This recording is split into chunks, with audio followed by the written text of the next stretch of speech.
Okay, let's move on and let's discuss what the technical setup for our markets is looking like. And much unlike the handover from the US equity markets, we're actually putting up a show of resilience if you were to look at what the GIFT Nifty is indicating right now. I just want to check in on Asia because Japan as well is pretty flat.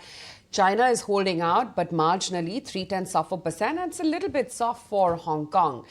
But we've got CA Rudramurthy, Kunal Bothra joining in on the show right now to talk about what they're making of the market setup right now. Rudra, good to have you on the show. Morning. Tell me what it's looking like after the extremely strong handover led by banks, IT and many other large caps. So what are we in store for today?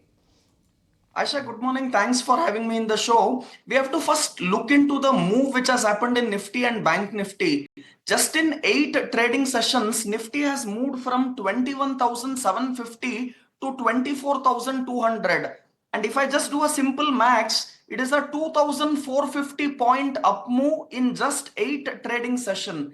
And on an average, we have moved 300 points every day on these 8 trading session. And it has been a mammoth rally. Look at even Bank Nifty. In fact, Nifty has just underperformed Bank Nifty, and Bank Nifty during the same time in just 8 trading sessions have moved from 49,200 to 55,450, and that has been a 6,000 plus points move in 8 trading session. On an average, we have moved 800 points. So what I'm trying to conclude from this data is we have had a very huge rally. Market has definitely turned into buy on dips, and we are no more into that sell on rise kind of a market. You have to be very sector specific and stock specific right now in this market. I am very bullish on private banks as usual.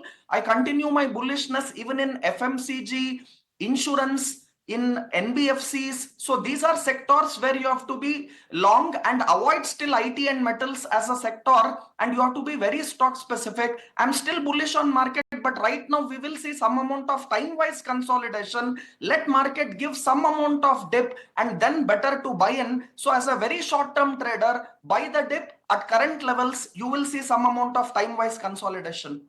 Okay, Kunal, hi morning. Are you looking at that as well, or do you think it's going to be a one-way move up after already conquering 24,100 yesterday? I think it should continue to persist. We've managed to ride through a lot of resilience from the global markets. Our sector strength has been very strong, especially I think we're looking at the way banking stocks, NBFC stocks have performed. The most interesting bit of data point, because we are in the expiry week, and it's going to have a lot of impact into the rollovers for the next series.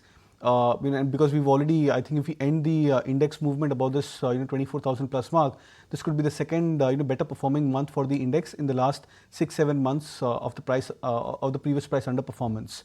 So the data on the short-term charts indicates that there's been a very strong built-up of long positions which has started to come back into the index futures, both on the Nifty as well as for the Bank Nifty, and I think that could be a very interesting data point because we have a couple of more days heading towards the expiry.